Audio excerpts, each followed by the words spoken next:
The grade for Georgia in the 2024 season has to be conditional. You got to understand what the preseason expectation was. The preseason expectation for most people for Georgia was go win the national championship. They were right up there as the favorites to win it all, and then they body-bagged Clemson in week 1, so then the hype just shot through the roof. So remember, that was the expectation from the college football public. On this show, we didn't even think they'd make the SEC championship game. We thought they'd lose 2 games in the regular season. I didn't think it would be a vintage Kirby team. I thought there were several holes on his team. Now, that ended up being true, but the SEC was also down, so Georgia still made the conference title game. They won the conference title game.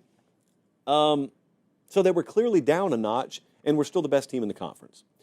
I give Georgia a B+ for this past year. Do you agree, first off?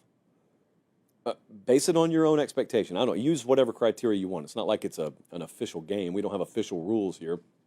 But I'd give Georgia about a B+ for 2024. Georgia gets punished for being Georgia. I mean, if we're really serious with ourselves, we have something called the consequences of success. Georgia gets punished a lot just for being Georgia. I mean, the consequences of success are when you have done what they've done, when you've been a double-digit winner every year, when you won a couple of national championships, when you're the preseason favorite to do this and do that, you know, you only win the SEC title game, but you don't go win it all. People think you're a failure. I can prove that. Watch this. So the proof is, think to yourself right now, just snap judgment. How do you think Georgia did this past year? So I think a lot of you are saying, not so good, man. Georgia was down this past year. Exactly.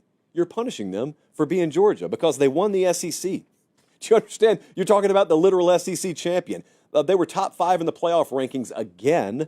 That makes 7 of the last 8 years they've finished there. They locked down a first-round bye. They had 4 wins versus teams that made the playoffs. They lost their starting quarterback and came back to win the conference title game.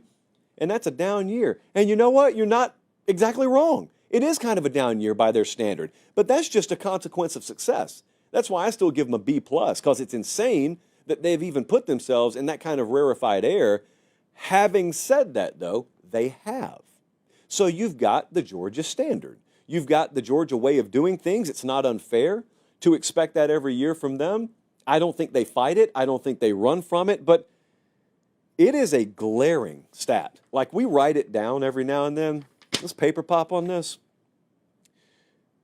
Georgia football, running the ball, the Georgia running game, whatever the floor was that I thought existed there, they finished beneath it this year.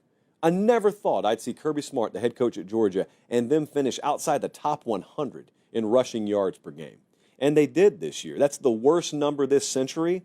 In fact, we went back to 1996, and that's as far back as we could go on the computer. That's the worst they've ever finished there.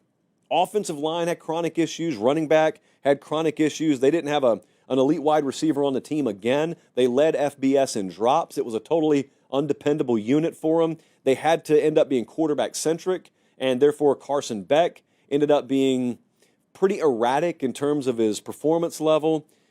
And they still won the SEC. So normal programs, when they have that litany of issues, quote unquote, you win 7 games. And then everyone's on the hot seat the next year. And Kirby just won the SEC anyway. And you can say the rest of the conference was down. You can say whatever you want to. Yeah, someone still had to win it. And they won it. So hats off to him. It's a B+ because people just expect more. They expect more. I expect more. But you legit have to wonder how good they'll be this upcoming year.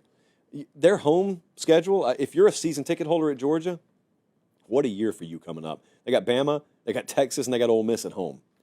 It's another tough schedule. The SEC just screwed themselves on the way they formatted their schedule this upcoming year. I'll talk about that later. But it's fair, man, to wonder how good they'll be this upcoming year. That's really not what this segment's about. But, you know, first world questions, they may be.